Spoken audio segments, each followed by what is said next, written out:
I'm very excited that this year at Annual Conference we're going to be spending 5 days looking at the death of Jesus on a cross. Now, I bet there's going to be people who are thinking, I've been a Christian for a long time.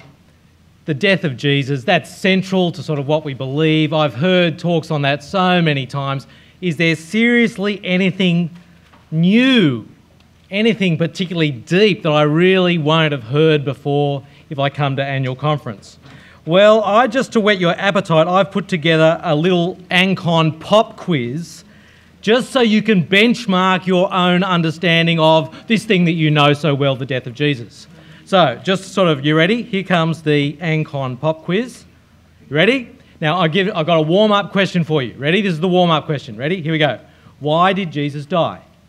Select the most correct answer. He was the victim of a corrupt political and judicial process. B, it was the will of his Father. C, to take away the sin of the world. D, to leave us an example. Select the most correct answer. Now, don't share it with anyone because I don't want to get you embarrassed. But if you said E, all of the above, or F, that's a stupid trick question, you get full marks, okay?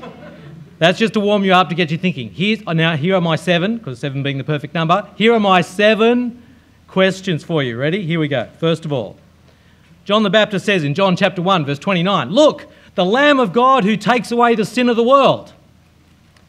If Jesus died for the sins of the world, why do humans still face God's judgment? Isn't that a bit like God punishing some sins twice? And how would that be fair? That's question 1. Question 2.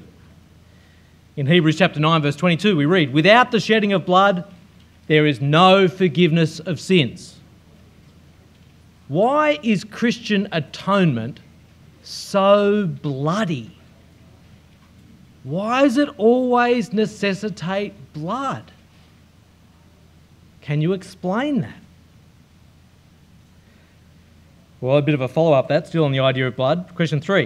In Revelation chapter 7, verse 14, we read, "They have washed their robes and made them white in the blood of the Lamb."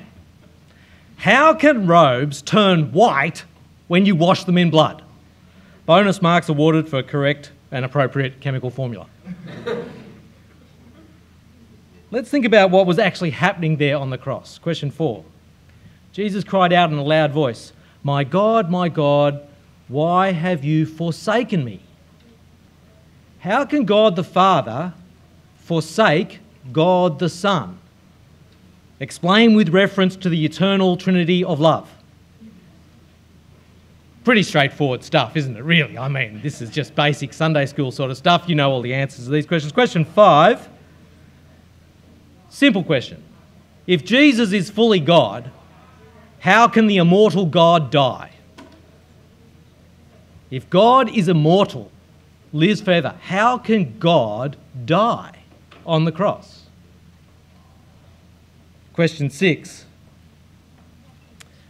I don't know if you've sometimes talked about the Christian faith with people. How about this?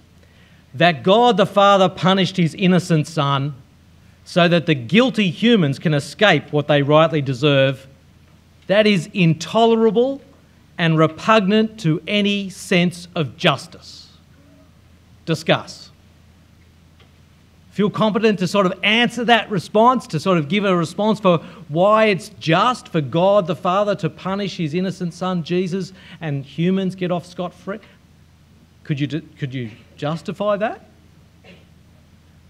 And finally, question 7, because it's not all just about knowing, it's actually about living, isn't it? Christian theology. Question 7. How should the cross of Jesus shape our relationships as a Christian community? Answer with respect to reconciliation, forgiveness, holiness, and love. The cross of Jesus is the centrepiece of the Christian message. It is the centrepiece of our salvation. Are you abreast of it? Have you got it under control? Or are there depths still for you to plumb? My answer is there are many depths that we need to plumb together as the Christian community based in the cross of Jesus.